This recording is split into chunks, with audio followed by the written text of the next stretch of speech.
On our way to Glorieta, magpapagupit yung bata at bibili ng birthday dress si Ate Dylan. And ayun, sumobra kami ng isang floor sa elevator kaya napadpad kami sa cinema. Nagpicture na lang kami dyan sa may inside out.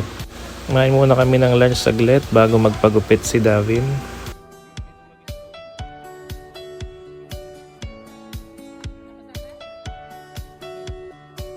And dito na magi-start ang gupitan at iyakan.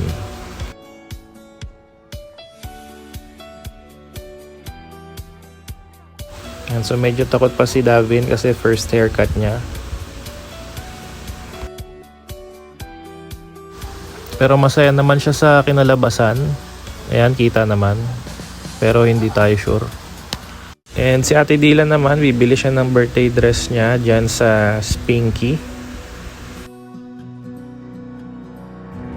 Ayan, ang dami nila dyang mga ganyang type of dress. Perfect for birthdays and events. Meron din silang in-offer na photo shoots dyan every Saturday. And meron din silang mga collectible dolls, headbands, and kung ano-ano pa. And yan yung napili ni ate na dress. So, inspired siya kay Isabela sa movie na Encanto.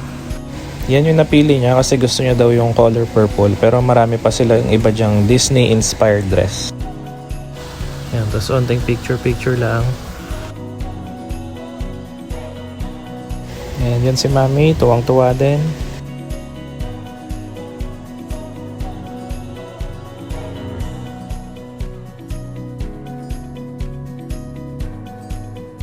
And sinukat ulit ni Dylan nung pag-uwi.